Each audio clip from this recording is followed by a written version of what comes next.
Happy Sunday traders. நம்ம ஆக்சுவலாக Friday வந்து ட்ரேட் ஸ்டார்ட் பண்ணியிருந்தோம். ஃப்ரைடே வந்து பார்த்தீங்கன்னா இந்த ட்ரேடு வந்து பார்த்தீங்கன்னா ஒரு 4338 அந்த ரேஞ்சில் வந்து ஆக்சுவலாக என்ட்ரி எடுத்திருந்தோம். எதுக்குன்னா பை ஆப்ஷனில். ஸோ இதுக்கு வந்து பார்த்தீங்கன்னா நம்ம டிபி எவ்வளோ செட் பண்ணியிருந்தோம், ஒரு 34 பாயிண்ட்ஸ். 30 பாயிண்ட்ஸில் நீங்கள் மேக்ஸிமம் வெளியில் வந்துக்கணும்னு சொல்லியிருந்தேன். ஸோ 30 பாயிண்ட்ஸ் வரைக்கும் நம்ம டிபி வச்சுருக்கிறோம். இதில் வந்து பார்த்தீங்கன்னா கிட்டத்தட்ட ஒரு இதில் வந்து பார்த்தீங்கன்னா எவ்வளோ போயிருந்ததுன்னா ஒரு 54. ஸோ நம்ம எடுத்திருந்தது பார்த்தீங்கன்னா 38 எடுத்திருந்தோம். ஒரு 54 வரைக்கும் போயிருந்தது. கிட்டத்தட்ட ஒரு 15 பாயிண்ட்ஸ் வரைக்கும் ப்ராஃபிட்டில் இருந்தது. ஒரு சிலருக்கு பார்த்தீங்கன்னா ஒரு 3 to 5 பாயிண்ட்ஸ் கிடைச்சாவே போதும் அப்படின்னு சொல்கிறவங்க ஓகே 5 பாயிண்ட்ஸ் எடுத்துக்கலாம். ஏன்னா எல்லாத்துக்குமே பார்த்தீங்கன்னா ட்ரேடு வந்து பார்த்தீங்கன்னா ட்ரைலிங் ஸ்டாப் லாஸ் இல்லைன்னா பிரேக் ஈவன் பண்ணிக்கிங்கன்னு சொல்லியிருந்தோம். ஏன்னா வாலடைல் ரொம்ப அதிகம் கோல்டு. ஸோ அதனால் ஒரு 10 பாயிண்ட்ஸில் யாராச்சும் ட்ரைலிங் பண்ணியிருந்தீங்க அப்படின்னாலுமே 10 பாயிண்ட்ஸ் வந்து பேக்கெட் ஆகிருக்கும். ஸோ இந்த இடத்துல வந்து பார்த்தீங்கன்னா ஒரு ஆக்சுவலாக பேரிஸ் கேண்டில் ஒன்று ஃபுல்லாக ஃபார்ம் ஆச்சு. ஸோ அதுக்கப்புறம் மார்க்கெட் வந்து நம்ம போட்ட என்ட்ரி எடுத்த இடத்துக்கே வந்துருச்சு. ஆனால் இது ஆக்சுவலாக பார்த்தீங்கன்னா ஒரு புல் பேக் தான் இருக்குது. ஸோ இதுலேருந்து பார்த்தீங்கன்னா மறுபடியும் அப்சைடு மூவ் ஆகிறதுக்கு வாய்ப்பு இருக்குது மார்க்கெட்டு. ஸோ இந்த இடத்துல ஒரு ஆர்டர் பிளாக் மெயினாக இருக்குது. ஸோ இந்த ஆர்டர் பிளாக்கை வந்து பார்த்தீங்கன்னா கண்டிப்பாக ரீடெஸ்ட் பண்ணுறதுக்கு கண்டிப்பாக வரும். ஸோ இந்த ஆர்டர் பிளாக் வந்து பார்த்தீங்கன்னா இந்த ஆர்டர் பிளாக் வந்து பார்த்தீங்கன்னா எடுத்து இந்த மேலே இருக்கிற லிக்விடிட்டியை வந்து கிராப் பண்ணுறதுக்கு மார்க்கெட் கண்டிப்பாக வரும். ஸோ அப்படிங்கும்போது இந்த இடத்துல லைட்டாக தான் உங்களுக்கு டேப் பண்ணிட்டு போயிருக்கு. ஸோ இந்த ஆக்சுவலாக பார்த்தீங்கன்னா இந்த லிக்விடிட்டி கிராப் பண்ணுறதுக்கு கண்டிப்பாக மேலே மார்க்கெட் வந்தே ஆகணும். ஸோ அதனால் மறுபடியும் நெக்ஸ்ட் டைம் ஒரு ஃபுல் ஃபோர்ஸோட ஃபுல் புஷ்ஷப்போட உங்களுக்கு இந்த இடத்துல மார்க்கெட் மேலே உடச்சி மேலே கொண்டு வரும். ஸோ மண்டே மார்க்கெட் அன்றைக்கி நம்ம பார்க்கலாம். ஆக்சுவலாக இந்த இடத்துல இருந்து ஒரு கண்டிப்பாக ஒரு அப்சைடு மூவை பார்க்கலாம். இந்த இடத்துல இது வரைக்கும் வரும் மார்க்கெட் கண்டிப்பாக. ஸோ ஓரளவுக்கு ப்ராஃபிட்ஸ் வந்து பார்த்தீங்கன்னா ஒரு 3 to 4 பாயிண்ட்ஸ் போதும் அப்படின்னு நினைக்கிறவங்க கண்டிப்பாக இந்த இடத்துல ஆர்டர் என்ட்ரி எடுத்திருக்கீங்க அப்படின்னா ஒரு 4 பாயிண்ட்ஸ் 5 பாயிண்ட்ஸ் வந்துச்சுன்னா நீங்கள் வெளியில் வந்துக்கலாம்.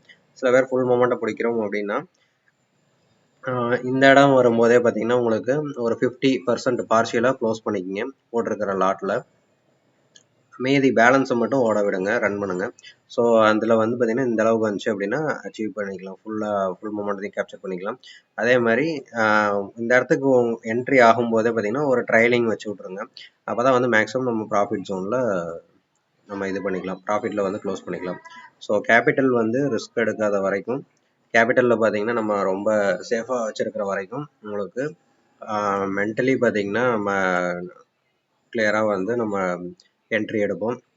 என்னைக்கு கேபிட்டல் வந்து லாஸ் ஆகுதோ அன்னைக்கு வந்து பார்த்தீங்கன்னா எமோஷன்ஸ் வந்து ஃபுல்லாகவே ப்ளே ஆக ஆரம்பிச்சிடும்.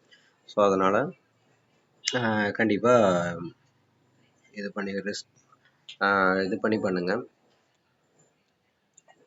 ஸோ இதில் வந்து பார்த்தீங்கன்னா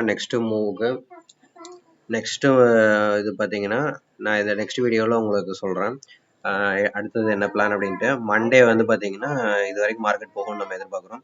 இதோட டோட்டல் பிளான் பார்த்தீங்கன்னா ஒரு 12 பாயிண்ட்ஸ் அந்த மாதிரி உங்களுக்கு ஸ்டாப் லாஸு. அது எந்த இடத்துல வருது அப்படின்னா 4325 அந்த வரைக்கும் stop loss. And entry point பார்த்தீங்கன்னா 4338 அந்த இடத்துல என்ட்ரி. நம்மளோட டிபி பார்த்தீங்கன்னா அரௌண்ட் 4371 ஆர் 72 வரைக்குமே நம்மளோட டிபி இருக்குது. ஸோ அதில் நான் சொன்ன மாதிரி பாதியில் க்ளோஸ் பண்ணிங்க. ஓகே, இது வந்து பார்த்தீங்கன்னா எந்த மாதிரி ஆப்ஷன் வச்சு நம்ம எடுத்துருக்கோம் அப்படிங்கிறத சொல்லிடுறேன். இதில் வந்து பார்த்தீங்கன்னா மெயினாக நம்ம ஆர்டர் பிளாக்கை வச்சு தான் நம்ம எடுக்கிறோம். ஸோ ஆர்டர் பிளாக் வந்து பார்த்தீங்கன்னா இந்த இடத்துல ஒரு ஆர்டர் பிளாக் இருக்குது. ஸோ அந்த ஆர்டர் பிளாக்கு மேக்ஸிமம் டச் பண்ணோம் அப்படின்னு சொல்லி தான். ஸோ மேக்ஸிமம் இந்த இடத்துலேயே பார்த்தீங்கன்னா ஆர்டர் பிளாக்கோட இதை டச் பண்ணிருச்சு. ஆனால் இந்த இடத்துல லிக்விடிட்டி அப்படின்னு இருக்கும். ஸோ இந்த இடத்துல நிறைய ஆர்டர் ஸ்பேஸ் இருக்கும், இங்கே தான் வந்து மணி இருக்கும். ஸோ அந்த லிக்விடிட்டி எடுக்கல ஆர்டரு. ஸோ மார்க்கெட் வந்து இது வரைக்கும் டச் பண்ணிவிட்டு உடனே இதுலேருந்து கீழே இறங்கியிருக்கு. ஸோ மறுபடியும் இதிலேருந்து ஒரு அப்சைடு வந்து கம்பல்சரி வரும். ஸோ இங்கேருந்து வந்துட்டு இது வந்து இந்த மாதிரி இந்த இடத்துல வர்றதுக்கு வாய்ப்பு இருக்குது. ஸோ அதுக்கு தான் வந்து கண்டிப்பாக நம்ம வெயிட் பண்ணோம்னா இந்த ஃபுல் மொமெண்ட்டத்தையும் கேப்சர் பண்ணிக்கலாம். ஸோ அதுக்கு தான் இது. கீழே வந்து பார்த்திங்கன்னா எதுவும் இப்போதைக்கு லிக்விடிட்டி இங்கே எதுவும் இல்லை. ஸோ ஆல்ரெடி பார்த்திங்கன்னா இந்த இடத்துல பார்த்திங்கன்னா எடுத்துருச்சு. மெயினாக இந்த விக்கு பார்த்திங்கன்னா டோட்டலாக எடுத்துருச்சு லிக்விடிட்டியை.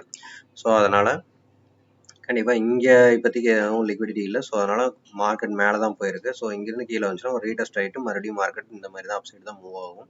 ஸோ வெயிட் பண்ணி வாட்ச் பண்ணலாம் என்ன இதாகுதுன்ட்டு. ஸோ எப்பயும் சொல்கிறது ஒன்று தான், trailing stop loss break even மறந்துடாதீங்க, அது கண்டிப்பாக வச்சுக்கோங்க. Thank you all. இது வந்து பார்த்தீங்கன்னா டோட்டலாக ஃப்ரீ தான் நம்ம இப்போ சொல்லிகிட்டு இருக்கோம். ஒரு 5 இயர்ஸ் எக்ஸ்பீரியன்ஸ் வச்சு தான் நான் சொல்லிட்டு இருக்கேன். இது வந்து education purpose only. I am not a financial adviser. அதே மாதிரி market is subject to risk. So அதனால் இன்கேஸ் ஃபஸ்ட்டு இப்போ தான் நீங்கள் பழகுறீங்க அப்படின்னா கண்டிப்பாக ஒரு 2-3 இயர்ஸ்னாச்சு ஆகும். இதை பற்றி டோட்டலாக அந்த மார்க்கெட் அனலைஸ் பண்ணிகிட்டே இருங்க. சென்ட் அக்கௌண்ட்டில் முதல்ல ட்ரை பண்ணுங்கள். டெமோ அக்கௌண்ட் ஃபர்ஸ்ட் ட்ரை பண்ணிவிட்டு அதுக்கப்புறம் சென்ட் கூட ட்ரை பண்ணுங்கள். சென்ட்டில் பார்த்தீங்கன்னா 1 ரூபி அந்த மாதிரி தான் வரும். ஒரு பாயிண்ட்டுக்கு 1 ரூபி அந்த மாதிரி. ஸோ அதில் ட்ரை பண்ணிவிட்டு அதில் உங்களுக்கு சாட்டிஸ்ஃபை உங்களால் பண்ண முடியும் அப்படின்னா மட்டும் பண்ணுங்கள். ரொம்ப ஜாஸ்தி மணி ஃபஸ்ட் எடுத்தோடனே உள்ளே என்ட்ரி பண்ணிவிட்டு இது பண்ண வேண்டாம். ஏன்னா மார்க்கெட் வந்து பார்த்திங்கன்னா ஃபஸ்ட்டு கொடுக்குற மாதிரி கொடுக்கும். அதுக்கப்புறம் ப்ராக்டிஸ் இல்லாதனால ஏதாச்சும் ஒரு இடத்துல தவறாக நம்ம மார்க்கெட்டை எடுத்துட்டோம் அப்படின்னோம்னா, டச் பண்ணிட்டோம், என்ட்ரி எடுத்துட்டோம் அப்படின்னோம்னா டோட்டலாக நம்ம கேபிட்டல்ஸை லாஸ் அவுட் பண்ணிட்டு போயிடும். ஸோ அதனால் கேர்ஃபுல்லாக ட்ரேட் பண்ணுங்கள். Okay, thank you all. மறுபடியும் நெக்ஸ்ட் வீடியோவில் அடுத்த அனாலிசிஸ் நான் போடுறேன். தேங்க்யூ.